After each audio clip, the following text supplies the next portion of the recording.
Do you want to get hair splitting edges, ones that slice through paper towel, cardboard, or you just want a sharp knife in the kitchen?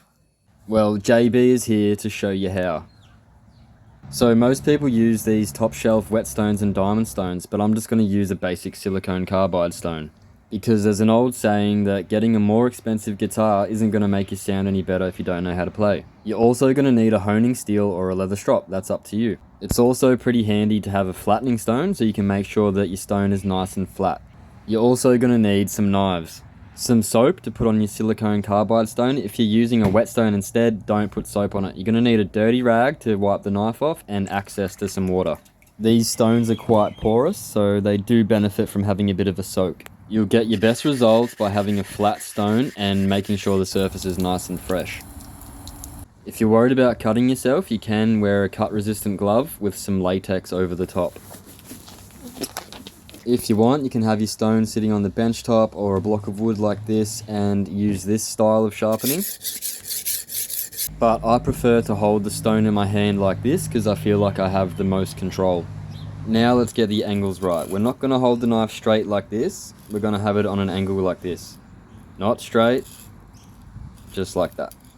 The best sharpening angle is between 15 and 20 degrees. You don't want it too high or too low. You want it right in that sweet spot.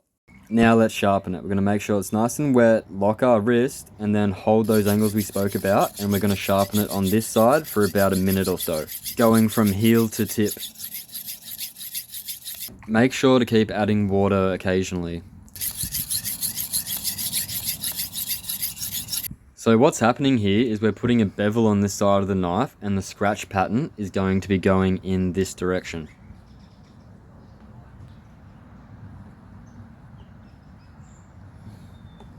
So these are the sides of the knife and we're putting a cutting edge on it. This is the side that's being sharpened, which is taking metal off and rolling a piece of metal over, and this is called a burr. You should be able to feel the burr with your fingers like this. If you can feel a burr along the entire knife, then you can begin sharpening the other side. A good rule of thumb is to sharpen the other side the same amount of time that you sharpen the first side.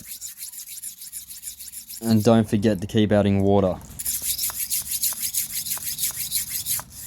Because we're sharpening this side now, the burr is going to now swap sides. If you've sharpened both sides evenly at the same angle, you have now apexed the knife. Don't forget to make sure there's a burr along the entire length of the knife. But it's not going to cut very well with this cheeky burr still, so we're going to lighten our pressure and do some passes on each side. And this is going to fatigue the burr, soften it up, and get it ready to pop off. This is one of the most important steps. You're going to do edge leading burr minimization passes, which are alternating strokes going back and forth. You're going to go at the same angle that you sharpen it with, and you're going to use very, very light pressure. This is going to remove most of the burr, and it's going to maintain that beautiful apex. This is where the dirty rag comes in handy, because you're going to have to clean all that shit off. Your knife should now feel sharp from both sides, and you shouldn't be able to feel a burr at all. To confirm that you've done some good burr minimization passes, you should be able to cut through paper without it catching or tearing. The knife now has a pretty good working edge on it, but there's still some residual burr left. So you can use a leather strop to completely get rid of that burr and further refine that scratch pattern. One of my favorite ways to do it though is with a honing steel. So I like to steel backwards with the knife going this direction. I like to have a firm grip on my steel, having my thumb here, so I've got control, and this part of the steel we're not going to use at all. The tip is actually going to end up finishing here. We're going to do alternating strokes using the same angle that you sharpened it with, using a tiny bit of pressure. As we continue steeling it, we're going to lighten our pressure, light as a feather. Because I'm a bit of a knife sharpening nerd, I've no longer got any hair on my body because I keep shaving it off, so I'm going to do my leg instead. But as you can see, this knife is now razor sharp.